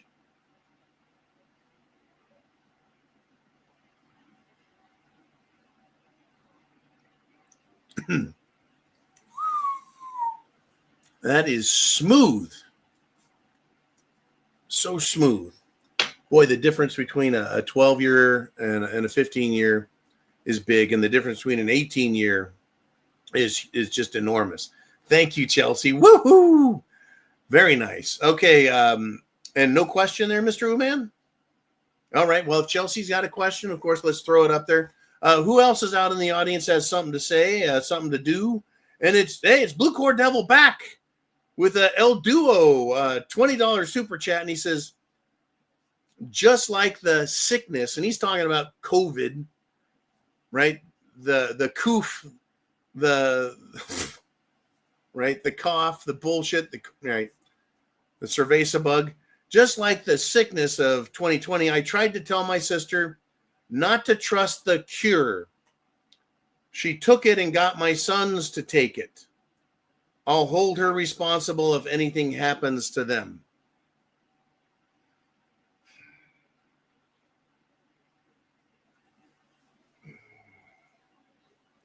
I'm very sorry that your sister told your sons to take that biological fucking concoction. I'm really sorry about that. Members of my family have taken it. Members of my friends' families have taken it. Even some people I consider friends they took it. And I can tell you why. They were scared to death. I've watched videos this weekend, and there were reminder videos of what happened in 2020. People locked in their houses. In fact, that stupid bitch who has been she's the governor-elect of Virginia, They wore plastic contraptions over their body out in public with little fans and filters, and right, they didn't want to get sick. They were so scared. Grandma was scared to death. Grandpa was scared to death. Kids were scared. The fucking checker at my grocery store in California, so upset. I don't know if she was scared, but she was so upset because everyone was acting like complete fucking lunatics. She started crying. I was like, you gotta fucking laugh, right? I got her to laugh. Anyways, right, she stands on the one side of the checkout thing and she sees people walking by all day long. And what does she see? She sees scared people, right? She's exposed to scared people as a checker. It affected people. It scared them. And then you have adults afraid of what the government is telling them because they accept what the government say as truth. Once again, I mean, I can ask everyone, was COVID real? Or was it an escaped fucking bug, either intentional or accidental, intentionally manufactured with the hope and dream that it would cause all kinds of havoc and cause a worldwide pandemic and fuck everyone up and scare them into accepting whatever the government was going to tell, right? It was a giant conspiracy to fuck us over and control the world and change it. And it failed miserably in one aspect, in that it didn't kill tens of millions of people in 2 weeks. In fact, over time, if you remember, as time went on, each mutant strain was less effective. And we even had doctors coming out that were able to speak, thankfully, and tell us, yeah, things don't mutate and get worse. They mutate back to their original form. COVID-19 was coronavirus, the common fucking cold. If they modified it genetically somehow using their CRISPR gene splicing technology that they say doesn't work, but it works. Which one is it? Fucking government, right? And they created this. Well, it goes back. Kind of like taking, let's just say, dogs. Special breeds of dogs, right? Oh, look at this. You got this little fucking schnauzer here, and you got a poodle there, and you got a German shepherd there. What happens if you just let them start breeding and interbreeding? They go back to the basic original dog, right? They stop losing all those specialized traits and characteristics. Same with the virus. It failed in that it didn't kill us all, but the government scared the shit out of people. The experts scared the shit out of people, who scared adults, who then scared children and talked them into it, because everyone above the kids, sadly, unfortunately, were recognized authority figures. Recognized authority figures. Mikey G, the largest PSYOP ever perpetrated against the world. Oh, I got to tell you, man, it was the largest medical PSYOP ever perpetrated against the world. Yes.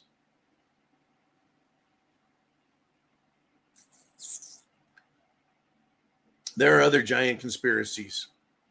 What is the purpose of a psychological operation? It's to get people to think a certain way, believe a certain way, accept certain facts, and obey a certain way. And they change the direction. Something's going this way, they need it over here. So they create events. It all comes down to power and control, wealth, and the fucking egos of the people at the top. If you think your boss has a fucking ego, I don't know who your boss is. You think he's a power mad fucking lunatic? Imagine someone with the power over a city. I've met a lot of city managers, folks, lawyers normally, mayors, city councilmen, county supervisors, district attorneys. I've met these people and shared drinks and had talks with them, and public utility people. Some of them are fucking asshole lunatics. I mean, we're talking God complex, and they're fucking nobody. Imagine somebody in charge of a state, in charge of the National Institutes of Health, in charge of, I don't know, the FBI. Imagine how fucking power crazy and mad they can get. J. Edgar Hoover of the FBI, folks, ran that organization from its inception in the 20s all the way through to what? The early 70s? When he finally fucking kicked the bucket and died? legislators, senators, the president, right? Presidents. They're power mad. Right? The Fuhrer, right? Adolf Hitler, Stalin, Chairman Mao. Kill everybody, right? They're crazy. Psychological operations. They're just people. They're just humans, just like me and you.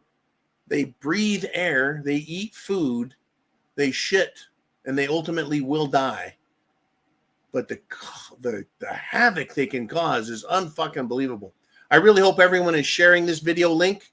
Share down below. Hit the thumbs up. Be sure you're a subscriber. Make sure everyone watches this. We're at the 2-hour mark. We got more to talk about. Thank you, Mikey G. Mr. Uman, what shall we talk about? And it's Blue Cord Devil. Woo! And he's back, and I'm going to end this. Well, I'm going to accept this particular super chat donation of $50, which means we're at the end of the show. A little bit long, not bad, but I'm going to have me another scotch, and I'm going to have to get another bottle because that one, well, by the end of the week, will be gone on its own accord. Blue Cord Devil, thank you, sir.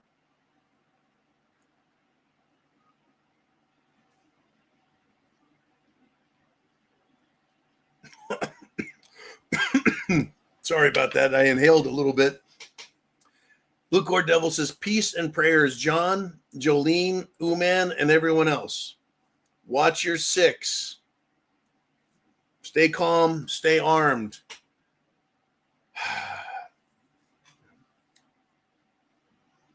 I think it's our job as adults, as parents, as veterans, as patriots, to protect the weak. If you have the intellectual wherewithal to help others learn. But in all ways and in all cases, support liberty, freedom, and do what you know is right. God bless. Semper Fi. I love you all. Thank you for the great support on this show. I'll be back tomorrow. Semper Fi. Oh, man.